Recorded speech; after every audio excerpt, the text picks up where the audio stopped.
Hi. So we're out with Aspen over here. Just gonna work on some of his name and leash pressure response work, especially with his leash pressure. Seems to be pretty predisposed to ignoring it. So we want to try to build some good associations with it. We can try to get him on back to some good manners to start off with, as well as his name. Seems very interesting too. So what we're going to do is just kind of work backwards, see if he can work with either some praise or finding some sort of treats, even though he's not very treat driven, right? Finding anything that he might find interesting or appealing. Oh, there we go. Boy. Okay. So there, instead of using his name initially, because he's very used to using his nose and he's already kind of exploring the ground, getting something that he likes in front of his nose to get his attention. Do that again. Aspen. Yes, good boy. So what I did was take it from his nose, said his name, drew it all the way back up to my eyes, because I want him to eventually pay attention to me when he hears, good boy, come here. When he hears his name, looking up again, good job. Okay, um, and then reward him accordingly for refocusing his attention. I want to be careful for him to not just look at the treat when we're trying to get his attention. It's okay in the beginning, but eventually we really want him to refocus on us and our eyes when we prompt his name. And then for the leash pressure, as you can see here, we're working with a freedom leash. Just gives us a little bit more space to activate pressure, and then also more space for him to come back for a reward too, kind of practicing some recall and directional pressure at the same time. And the way that we do that is get a treat ready, wait for him to be relatively not distracted by anything, and just kind of moving forward, and then suddenly activating the leash pressure by either stopping or changing direction and pressing down on the temporary lock. See that?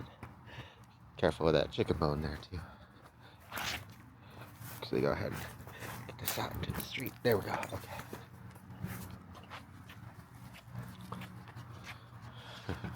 So he's really got that scent of something on his nose here, and you can see when that happens, he's a lot less sensitive to the leash pressure.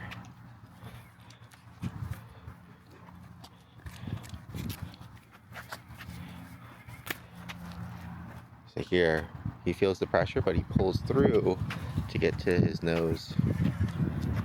What we want him to have happen, good boy, is when he feels the pressure. Yes, come here. To redirect back to us for that reward. Good boy. Takes a little bit more practice with Aspen, but that's okay. He is starting to get it, which is really good, and we're just gonna be out here with distractions now, practicing in the real world. Um, Especially over the weekend, just getting him adjusted to being around other pups, especially smaller ones, was a priority, and he's doing much better now. A lot of that initial, I guess, aggression towards the little one was more so like intensity and excitement. Once we kind of toned it down a good amount, then he was able to interact with the pup a little bit more. It still wasn't the best playmate pairing, so we got a lot of practice of him just kind of leaving the pup alone as well. Okay. Aspen. Oh, good boy. Good, listen. Good job. A big part of it too is making it really obvious when I call his name or activate the leash pressure that I'm trying to get his attention. And then giving him enough time in between to kind of reset a little bit. Right, so here we'll use the leash pressure because we actually need a boundary so it doesn't keep going into the neighbor's yard. Good boy, come here. Good job. That's a good boy. Good job. Come on, big guy. All right. So there's going to be times when we need to use a leash as an actual leash, but for the most part, we're just trying to kind of use it to get his attention. He's just very much so used to pulling through that leash pressure.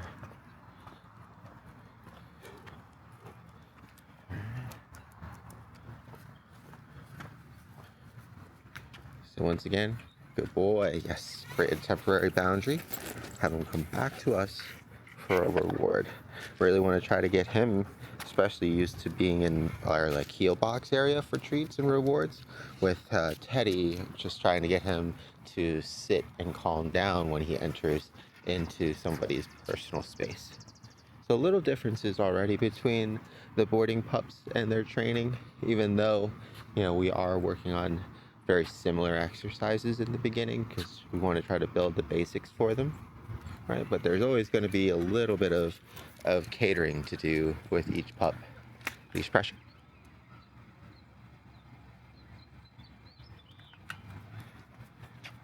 Leash pressure. Leash pressure name. Aspen. Yes. Good boy. Good boy. Okay. Want to make it really obvious that that leash is holding him back from somewhere. Because if we ease into it too much and he just starts to pull through it, it's easier for him to ignore it again. So if we have more of like a sharper or sudden timing on the leash pressure, it makes it a little bit easier. Oh, I know.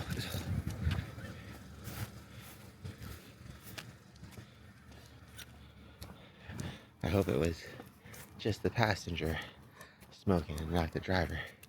Because man, that smelled like weed.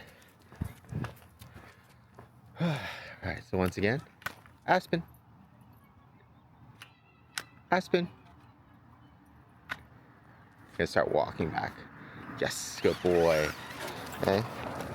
So moving backwards, making it even harder for him to just ignore the leash pressure, right? So same here, gonna go sideways. Right? Because he's still in the very early stages of reconditioning. It doesn't really pull him very hard when he hits that pressure. So if he's already distracted by like another little dog or something, that dog still carries a lot more weight than his training does. But that's why we're out here practicing. We'll definitely do this for at least another day with Aspen. I might switch up the exercise tomorrow for a video for him. But this kind of work is going to be a little bit more intensive for Aspen's rehabilitation or reconditioning than anything else. Luckily, he's responding pretty well.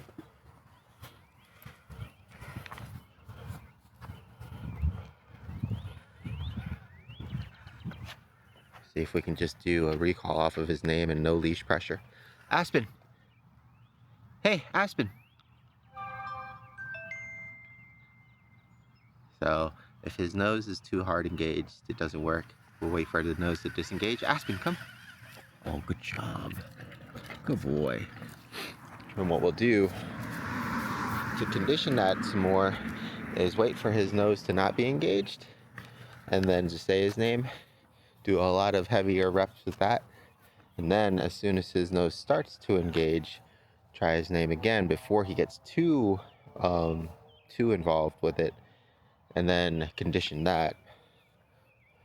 And we can also add in some leash pressure to help get his attention, but we're going to try to keep those two separated whenever possible, or at least you want to be aware that you are working on both at the same time. Aspen. Aspen. Nope. Leash pressure. Good boy, right?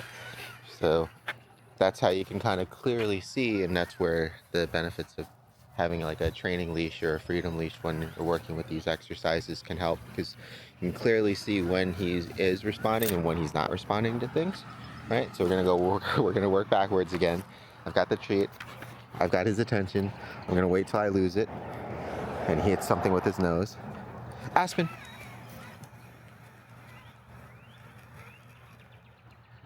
Aspen.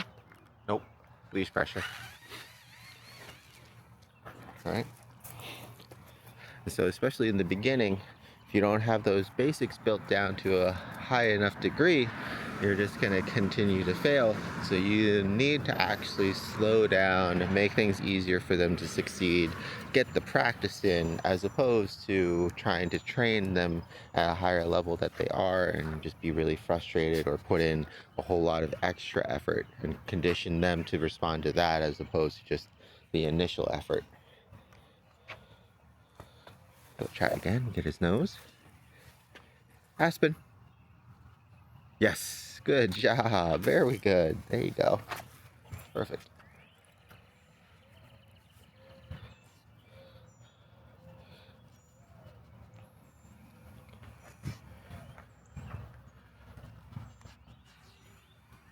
Aspen. Good boy. Oh, good girl. My bad. Whenever I work with Teddy, it's really easy to stick with the good boy after praising him like that a lot. So every now and then too, when I go from working with Aspen, I'll say good girl to Teddy. Sometimes it just takes a little bit of adjustment. All right.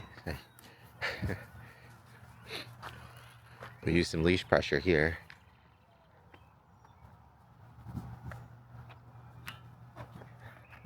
Yes, good boy. Come. Good boy.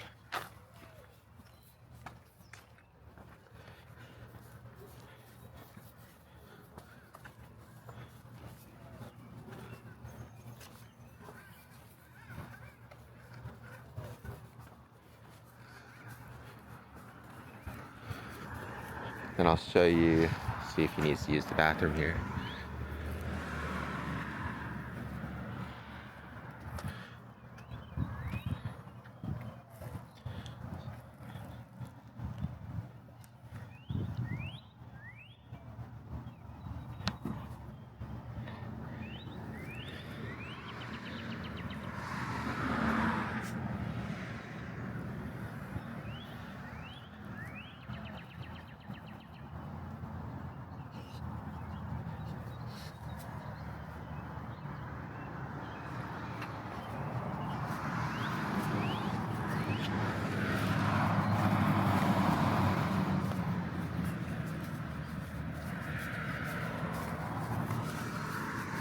I'll show you using both leash pressure and his name to help make that stronger impact, and then how to separate it again.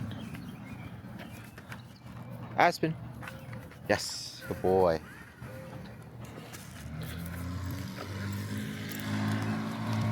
I'm gonna do it there because I didn't want him in the road. Aspen. Yes, good boy. Up here. Good job. Up here. Yes. Good boy. Oh, hi. Hi. Aspen. Good. So I just used directional pressure there. Saw that I was changing directions. I didn't use the leash, but his name to kind of prompt it. Good boy. Aspen. Aspen. Good boy. There you go. Good job. So just trying to be more engaging can really help in some situations too. Just because even though it's not very exciting for us, there's all the different scents and everything on the ground is like him kind of scrolling through his interest feed. Right? It's very exciting for him. So in order to help compete with that on top of the treats and the leash pressure and everything else, sometimes just being more fun and engaging, because he's a herding breed, adding in some of your own movement to help draw his attention to get him off of the grass can really help sometimes.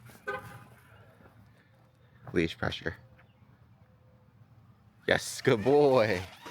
Good job. Leash pressure. Leash pressure.